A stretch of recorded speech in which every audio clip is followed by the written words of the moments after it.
اور سنے حضور نے کیا فرمایا۔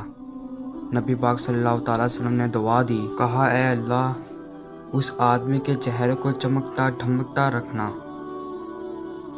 کیا دعا ہے، اور دی بھی اس محبوب نے ہے جو جب دعا کرتے تھے تو اعلیٰ حضرت بریلوی فرماتے تھے قبولیت نیچے آ جایا کرتی تھی۔ حضور نے دعا دی، کہا اے اللہ اس آدمی کے چہرے کو چمکتا دھمکتا رکھنا جو میری حدیثیں یاد کرتا ہے اور پھر آگے بیان کرتا ہے، اس کے چہرے کو چمکتا دھمکتا رکھنا۔ یہ رسول پاک صلی اللہ تعالیٰ علیہ وسلم نے دعا دی۔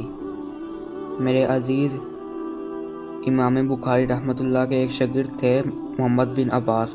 وہ کہتے ہیں مجھے نا امام بخاری حدیثیں لکھوایا کرتے تھے اور میں حدیثیں لکھا کرتا تھا۔ جب آپ حدیث پاک پڑھتے ہیں یا حدیث پاک سنتے ہیں تو کئی دفعہ ایسے ہوتا ہے کہ آپ کوئی واقعہ اچھے طریقے سے پڑھ رہے ہیں، حضور کے دور کا صلی اللہ علیہ وسلم یا سن رہے ہیں، ایسا لگتا ہے وہ منظر آنکھوں کے سامنے گم گیا ہے۔ تو امام بخاری رحمۃ اللہ علیہ اپنے شاگرد کو حدیثیں لکھوا رہے تھے تو ایک خاص حدیث پاک کے لحاظ سے آپ نے فلسفہ بیان کیا جو نہ کہ حدیث پاک کی مشن سے پیار بھرا تھا۔ امام بخاری کو فرماتے ہیں 500 دینار میری ماہانہ آمدن ہے، میں ساری نبی پاک کے دین کے طالب علموں پر خرچ کر دیتا ہوں، یہ مشن سے پیار ہے۔ تو امام بخاری رحمۃ اللہ علیہ کے شاگرد محمد بن عباس فرماتے ہیں میں حدیثیں لکھ رہا تھا تو انسان تھک جاتا ہے، کہتے ہیں میں لکھتے لکھتے امام صاحب جو نقل لکھواتے جا رہے تھے تو میں تھک گیا۔ تو امام بخاری رحمۃ اللہ علیہ نے جب محسوس کیا کہ میں کوئی سست ہو گیا ہوں، تھک گیا ہوں، تو فرمانے لگے مجھ سے کہ جو کھیل کود والے لوگ ہیں نا، شاگرد سے کہتے ہیں جو کھیل کود والے لوگ ہیں نا وہ کھیل کود میں خوش رہتے ہیں، جو تاجر ہیں وہ تجارت میں خوش رہتے ہیں، جو سیاحت کے شوقین ہیں وہ گھومنے پھرنے میں خوش رہتے ہیں۔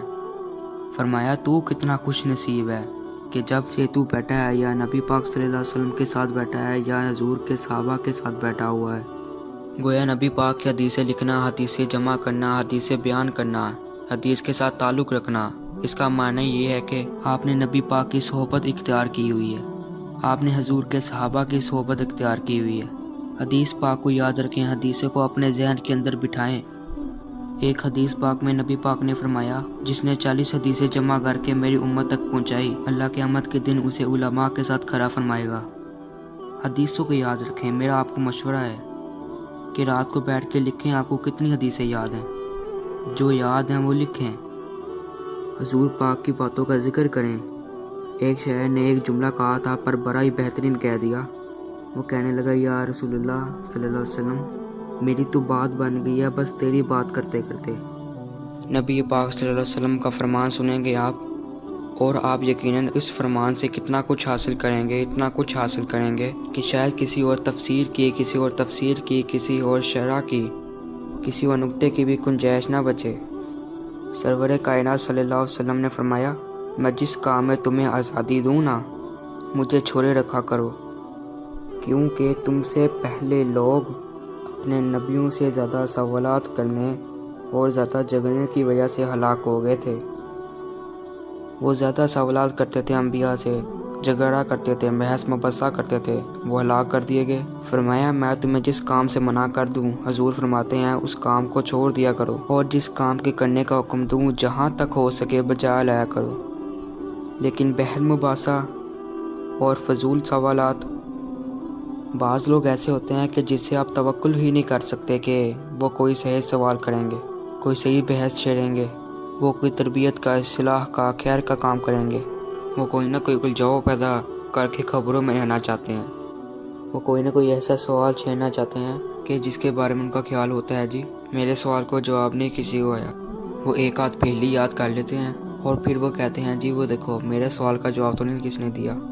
بھائی آپ کا مقصد علم حاصل کرنا تو ہے نہیں، آپ کا مقصود تو کوئی ایسی بات چھیڑنا ہے جس سے سامنے کو نیچا دکھایا جا سکے، سامنے کو کمزور کیا جا سکے، سامنے والے شخص کے بارے میں لوگوں کے ذہنوں میں بات بٹھائی جا سکے کہ اسے میرے سوال کا جواب نہیں آیا۔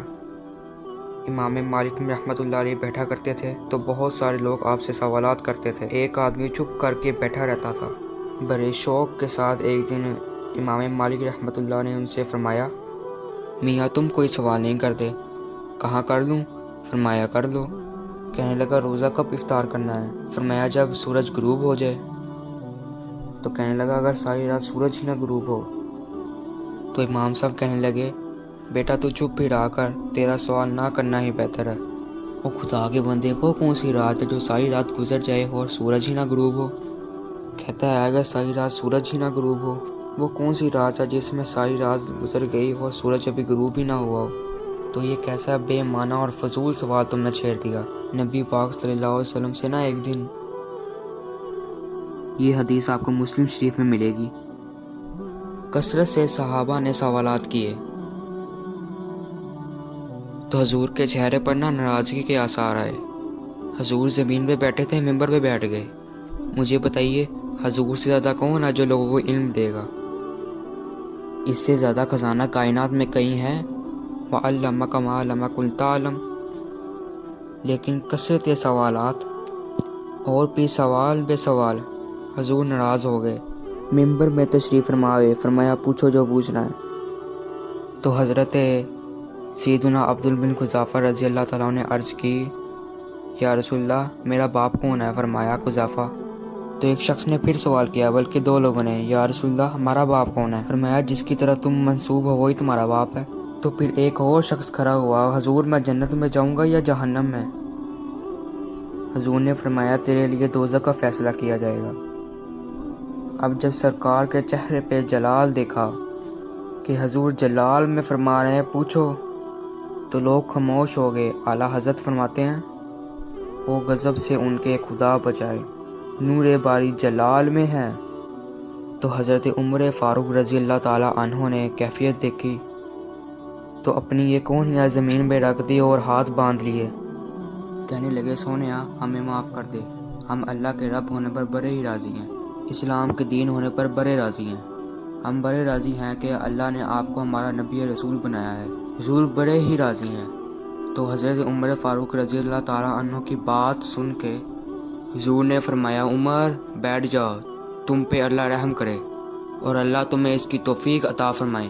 تو آپ اور میں یہ غور کریں کہ ضرورت کے سوال ضرور پوچھیں، یہ تو بڑی خیر والی بات ہے، لیکن اگر ہمیں پتہ ہے کہ ہم جو بات کر رہے ہیں وہ فضول ہے، اور ہم جو بات کر رہے ہیں وہ ٹیسٹ لگانے کے لیے بات کر رہے ہیں، اور ہم جو بات کر رہے ہیں وہ دوسرے کا علم چیک کرنے کے لیے، اس کی حیثیت چیک کرنے کے لیے کر رہے ہیں، تو اس کی ہمیں دین اجازت نہیں دیتا۔ آپ سوال کریں گے لیکن آپ بحث مباحثہ الجھاؤ، آج کیا ہو رہا ہے، امت مسلمہ کیا کر رہی ہیں، چاروں جانب آپ دیکھ لیں، ان باتوں پہ بھی بحث ہے جن کی کوئی ضرورت نہیں تھی، ان باتوں پر بھی بحث ہے جن کو ہمارے بزرگوں نے طے کر دیا تھا، طے کر کے رکھ دیا تھا۔ ایک حدیث سن لو اور میں بات کو ختم کروں۔ نبی پاک صلی اللہ تعالیٰ علیہ وسلم نے نکیل و وقال سے، مال ضائع کرنے سے اور زیادہ سوالات کرنے سے منع کیا ہے۔ ان تین چیزوں سے بچیں، یہ بخاری میں موجود ہے۔ تین چیزوں سے بچیں، کثرت سے بحث کرنا اور اس جگہ مال ضائع کرنا جہاں لگانے کی کوئی ضرورت نہیں تھی، اور بلا وجہ سوالات کرنا۔ علم سیکھنے کے لیے کرنا خیر کی بات ہے، لیکن فضول سوالات کرنا ان تین چیزوں سے حضور نے ہمیں منع کیا۔ اللہ تبارک تعالی ہمیں حسین دین کو حسین طریقے سے اپنانے کی توفیق عطا فرمائے، آمین۔